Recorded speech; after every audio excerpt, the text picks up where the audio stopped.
Hey, welcome, all my right thinkers. Thanks for tuning in to check out your board, Big Farm. Doing what I do out here in the lab for you. Woo-hoo-hoo. I'm gonna wrap up the lesson I just got done. I got a little paragraph or two, but let's get started doing what we do. Rightism, 25 rules to live by. Storytelling, story with a message. The message in the story for life. I give life lessons. You tune in and receive them. We got a good thing going. I appreciate you. Let's do what we do. Right thinking mission, and that's what I'm on, thanks to you, is to enlighten, inspire, educate, and motivate you, the individual, to a higher spiritual level of enlightenment. Right thinking way of life, and that's what it is for me, through mental and spiritual discipline when daily will help and guide you to obtain your goal of spiritual enlightenment, aka know thyself.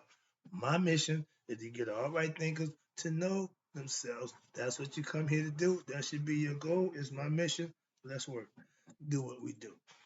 I asked the question, do you know you? It's rhetorical.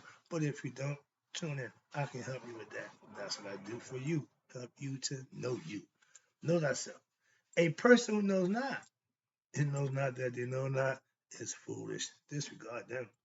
A person who knows not and knows that they know not is simple. You teach them. That's why I do what I do for you. Appreciate you too. Stay tuned. I got more for you. A person who knows not and believes and think that they know is dangerous. Avoid them. I do. A person who knows and knows not that they know is spiritually asleep. That's okay. I can awaken them. I'm the spiritual alarm clock here to wake you up with knowledge of self. A person who knows and knows that they know is wise. Follow him. All these persons, they reside in you. Right thinkers, know thyself. And to Maat, be true. Right thinkers, let's talk about how the practice of Maat will get you through adversities in life. Wow. Yeah, that's how good she is. Watch this. Let me wrap up the last lesson. I got a little paragraph to read here. It says, the wise person, aka right thinkers, who act with Mayat is free of falsehood and disorder. That means you got your stuff together. Welcome to the club.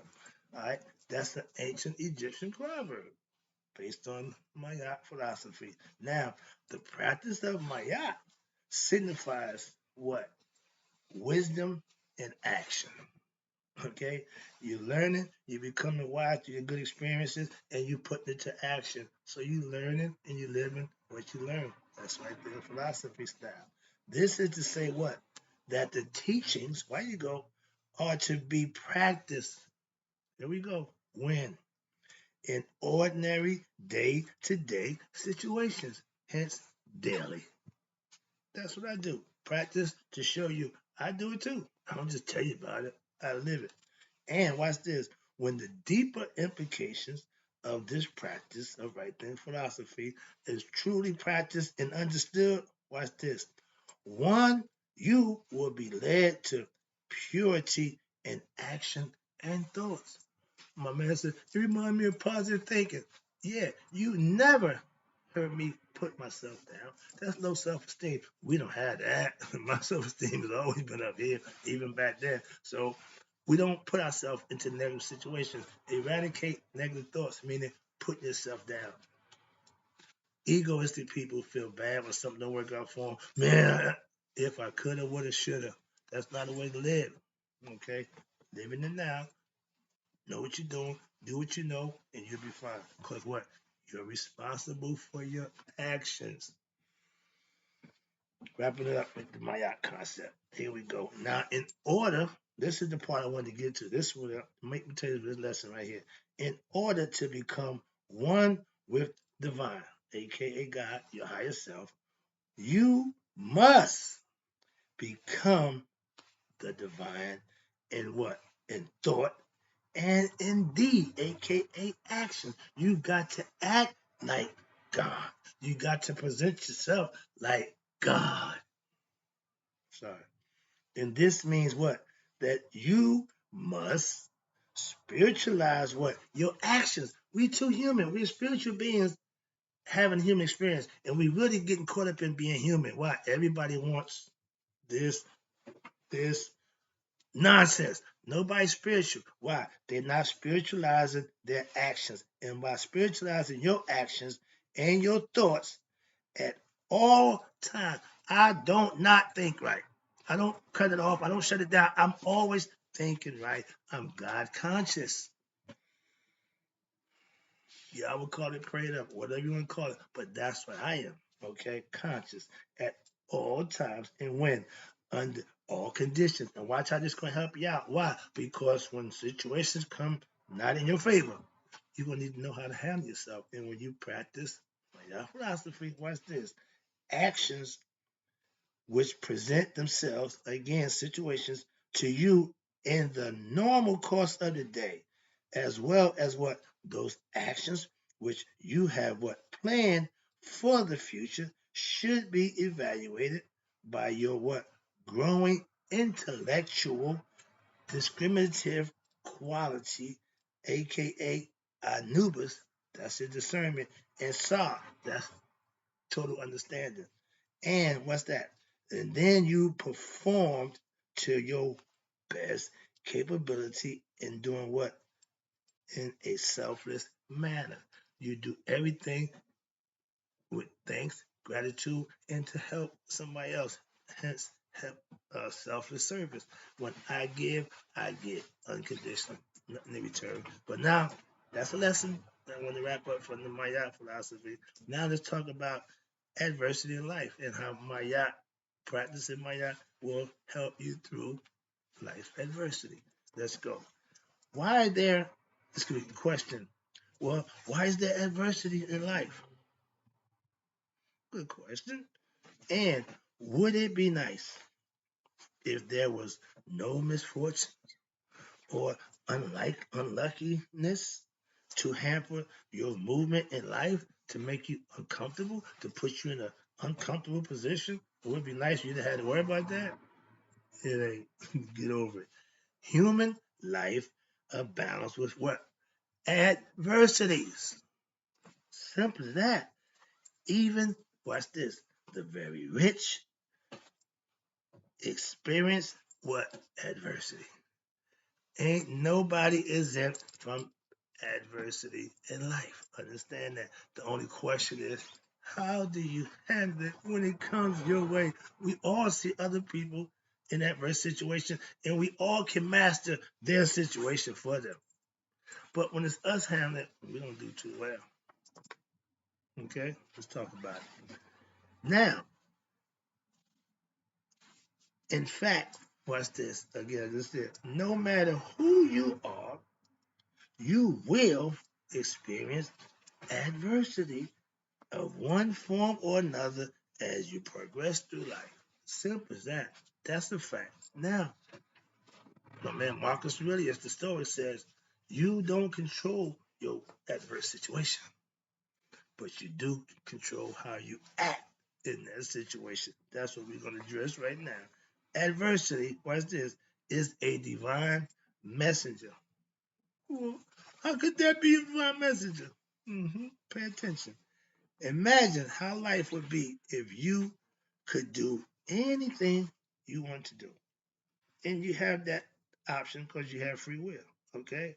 But you would what? Indulge in every desire and will. That wouldn't be good. But when you would only seek what? To satisfy your pleasures and desires of the flesh and would not accomplish anything significant in life. If all you want to do is please and satisfy yourself with the women, with the drugs, with all that whole lifestyle, that's a choice. That's a choice lifestyle. I made the choice. I won't do it again. When you make a bad choice and you realize it's a bad choice, like the mouse in the maze, once he gets that, I ain't going that way again. Simple as that. I feel the same way about making that mistake about how I live. I ain't doing that again. So understand that that's a concept. It should be instinctive. Okay, if a mouse can know I ain't doing that because ain't nothing good for me, we as human beings should be way past that, but we're not. Moving on. In the end, watch this. You would be frustrated, disappointed. Why? Because no matter how hard you try, it is, you hear me? It is not possible to ever completely satisfy your physical desires for the pleasures of the flesh, aka the senses. Won't happen. Why? All it knows is more. The more you give it, the more it's gonna want. That's why. There's no logic, there's no reason, there's no nothing except more pleasures of the flesh. Now, adversity, here you go, is a form of resistance which life places on all beings. Watch this. For the sole purpose of what? Engendering in them what? A need to strive to what? Overcome it. When adversity is met with what? The current understanding and with the Maat philosophy, right attitude, it can become what? A great source of strength and spiritual inspiration. We all had what I call, okay, right here, a but God moment. And if you haven't, let me break it down for you. When you're in a situation and you know that no one but God could have got you out of that situation, that's what they're talking about. Situation look real bleak, look not too good. Then all of a sudden, bam, you're rewarded. Okay, that's being a faithful servant to the Lord, and that's when He proves Himself to you. That's what I mean by what happens when that happens. When you will find what's this? When it become a great, it can become a great source of strength. Watch this, and spiritual inspiration. Meaning you gotta understand. I need to understand that it's a higher power working. Why? That's it got to be. Okay, so it ain't that hard. But however, watch this. If adversities make you hard hearted, insensitive, selfish, cold, and bitter, then what? Then you will lead yourself went deeper into that quagmire of what? Negativity and stress and pain, aka fetter. You're gonna cause yourself your own problems once you start to go down that wrong road. Watch this. Now, adversity is what? You ready? Adversity is God's way of what? Calling your attention away from negative ways of life and to draw your attention toward the basic elements of life. Get back to normal. Often, watch this, when people succeed in acquiring what? Some object that they desire. Red Rose works for me. My man, you ain't gonna tell me jack. But watch this. They develop what? A conceit and vanity. Right there. The idea of it swells me up. Okay. The idea of me having what I want gets me crazy. That's what it's about. Okay. They look down. Watch this. Oh yeah, I'm using me example. I already know I'm a freak out. Why? They look down on others and they feel proud. That lesson coming up on that too. Proud of what? Their accomplishment. And when you accomplish certain goals in life, you should feel proud, but it shouldn't turn you into a monster, egotistical vanity, attention craving maniac. Look at me, look at me, look at me. Mm-mm. I just saw my dude, Walt Frazier. I was a fan of his. Why? Not just on the court, but that man was smooth off the court. That's how you can tell somebody who's real. The same dude you see here, when you see me off this thing, I'm the same dude. I don't change. I don't got to put on the air because I'm coming here. No, no, no. This is who I am. This is what I do for you. Let's go now. But when you get accomplishments in life, we tend to get the big head, conceited, and we act real vain. Like it's all about, oh, I'm the man. Humble yourself, big boy. So watch this again. However, when they lose, here you go, watch this, what they desired, and they fail into the violence, and they fall into the valley of what?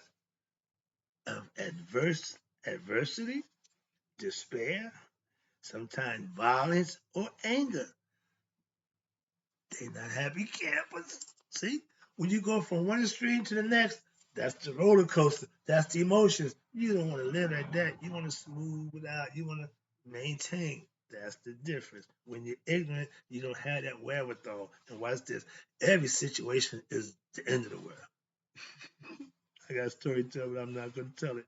They blame, watch this, and they always blame others for what? For their misfortune, and they seek to what? Hurt others for their loss if they have to. That's not a good place to be. Moving on. Many of people who have what? Experienced the most adversity in history include what? Your sages and your saints. Now, why should God allow those who are trying to be closest to the divine, which is Him, be plagued with adversity? That's a good question. That's a damn good question. And there's an there's an answer for that good question in an ancient Egyptian proverb. See if you can figure this one out. Riddle me this one back, man. Adversity is the seed of well doing. Mm-hmm. Why? You see, it is the nurse of what? Heroism and boldness. Again, following? Who that hath enough will what? Will endanger himself to have more. Greed. Who that is at ease will set their life on the hazard. They just waiting for something to happen. Why? If you at ease, I mean, you ain't really doing that, and anything could come your way, and you just waiting for a problem, waiting, sitting on the hazard. Okay, that's the ancient Egyptian proverb. And what they're saying here is, watch this.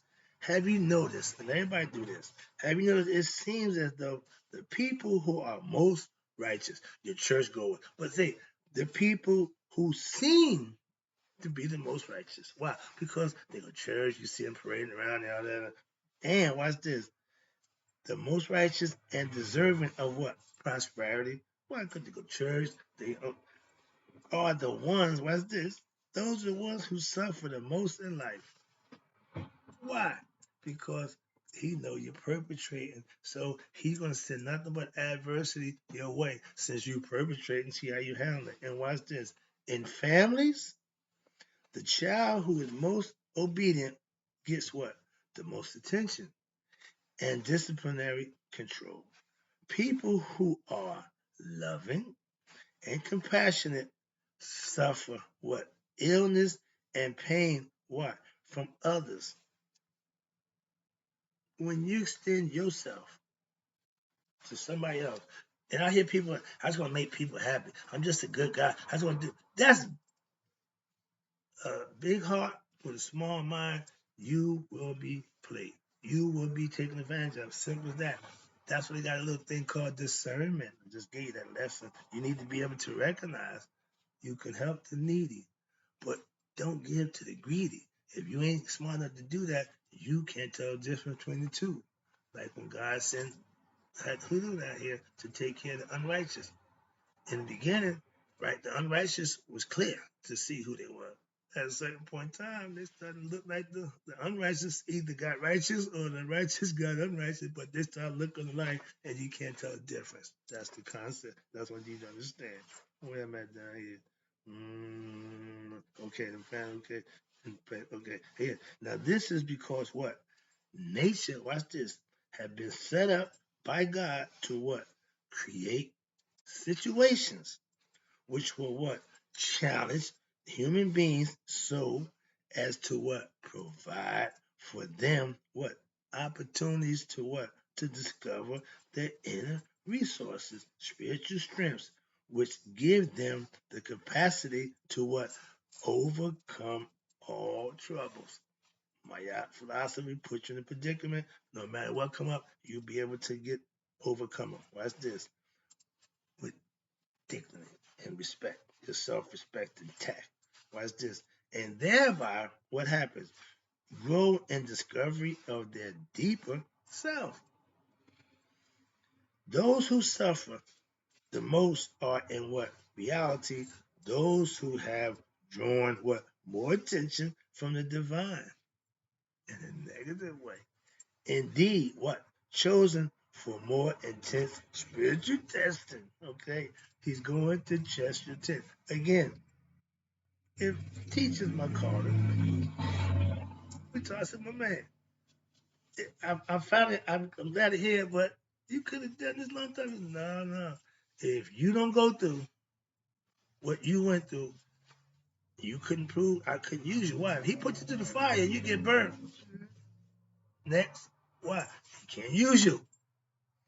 I made it through the fire, so he's using me. So I'm doing what I do to help you know him so you can do what I do too. Be your best self. Know yourself. That's it.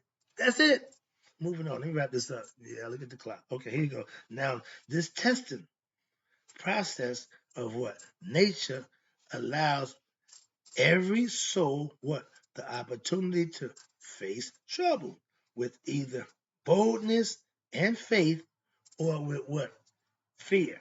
False evidence appearing real, and that creates what? Negativity. And the rewards of adversity faced well are what? Your increased spiritual strength of will and an increased feeling of what? Discovery of the divine within, getting closer to God. Now, when adversity is faced with negativity, and most people do it this way, in ignorance, what happened? It leads to pain and more adversity. It don't stop. Okay? Now, where we at? Oh, I got to wrap this up. Okay, so therefore, adversity cannot be understood and successfully faced with what?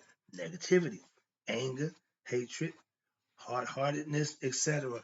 If you take negativity, you take adversity, and think you got to be like that, then you got the wrong idea. Watch this. Now, adversity can only be overcome. Adversities can only be overcome with what? Mayat, wisdom, right thinking, philosophy, and virtue. And virtue is what? The most important quality to be developed by all serious right thinkers, aka spiritual aspirants. You have to practice virtue. I gave that lesson already too. So moving on, let me wrap it up. Now, from a spiritual perspective, and that's what we work from. Excuse me. Sorry about that. Now, from a spiritual perspective, what is considered to be prosperity by the masses of ignorant people? I keep telling you, they look at the masses as ignorant. Okay, people is what in reality adversity, and what is considered to be adversity by the masses is what in reality prosperity. So they got the thing twisted, and the masses consider what? That becoming rich and being able to indulge. This is my issue with these guys. You get all the fame and fortune, but then you unleash all your perversions. That's not good.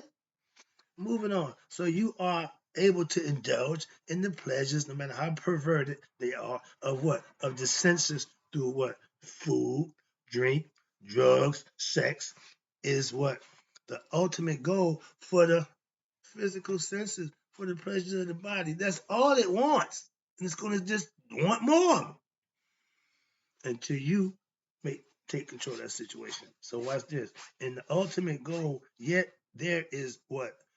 Anyone who has discovered, watch this, is there anyone who has discovered true peace and contentment because of billions of dollars? Nope. Why?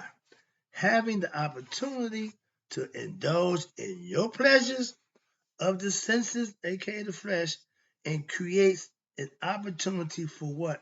Your mind to become what? More dependent on what? The worldly pleasures. More I got, more I can get. That's the concept. And watch this. This process intensifies what? The egoistic feelings and draws the soul where? Away from discovering its true self within. There is an increasing what? Agitation to worry over what? Gaining what is desired and then preoccupied preoccupation with what? How to hold on to it. Once you get it, now you gotta worry about keeping it. Moving on. Not realizing what? That all must be left behind. As Tutankhamun. Everything they buried him with, ain't none of it go nowhere but my man Garvin, the guys who found the tomb, okay? Because they found it, they're not tomb raiders. They found it. Moving on, I ain't going there. But watch this. Point is, everything was left behind at the time of death. Whatever you accumulated in this world stays here in this world. And if you haven't got spiritual enlightenment, you coming back again in this world. So that's the concept of right thinking philosophy, to give you self-knowledge, let you know, help you to find yourself so that you won't have to be coming back here again. And watch this. People keep on seeking worldly fame. That's the ignorant mindset of the human. We're spiritual beings having human experience. And as a human, having everything you want is what they think is about. Knowing who you are and get you out of this world. This is hell. This is the lowest level, the physical world where we in the flesh. Okay, we are spiritual beings having a human experience. If you don't understand that, why you here before you pass on, don't worry, it'll be in the next body. And watch this. Moving on, everything left behind at death. And we think that worldly fame, fortune, and glory, and in the process, never what? Discover true happiness. We done heard it time and time again. They got everything. They're supposed to be all the money, everybody know them, they famous, but they're not happy. That tells you right there. It ain't the stuff of the world. And those who are happy with the physical stuff, oh, they done bought into this. Why? They coming back. Moving on. They have watched this. When this happens, they have what? Duped themselves. Yeah. Into what? Believing that material wealth brings happiness. Everybody right now, that's what I tell my pastor, do. We ain't spiritual beings. We're human. We caught up in the material world, like Madonna. We live in. That was 50 years ago, and we ain't got no better. I think we got worse. We more material than we spiritual. That's not good. I'm spiritual, okay? Now, what happens? They think the material wealth brings happiness. Now, because the greedy, who? Corporations, you know who they are, the big boys, and the media and popular culture reinforces this nonsensical message. Our young, everybody want to be one of them. In reality, it is what? It is a philosophy of what? Ignorance. Based on what? Lack of reflection and spiritual insight, aka knowledge of self. Adversity is a call to what? Wake up from what? This delusion of what? Pain and sorrow, and those who are experiencing the worst conditions are what? Receiving the loudest call. Why? Therefore, adversity is in reality prosperity. Why? Because it stimulates the mind through what? Suffering, so that it may what? Look for higher visions in life and discover what? The abode of true happiness, peace, and contentment, which what? Transcends all worldly items. Let me wrap it up. This exalted vision of life in the innate potential, which is every human being, what is necessary to what? Dedication and preservation to seek a higher understanding of what? The divine nature of creation and the divine nature of the innermost heart, thyself. It has the power what? To absorb and redeem all negativity, This is what the highest goal of all human beings and the most difficult to achieve. That's why it's not a lot of people at the top of the pyramid. You start out with a whole bunch, and the higher you go, the less you get. That's where it's designed. Why? Because imagine this being up here. Oh, okay, moving on. However, my favorite, as you gain greater understanding and a greater will to what? Act with what? Virtue. Your vision of the divine will what? Will increase and draw you what? Closer and closer to what? Your higher self. This is the glory of virtue and its power to what? Vanquish and eradicate vice from the human heart. That's what having my yacht and going through adversity will get you through. If you practice my yacht philosophy like I do, I'll be back. I have more for you.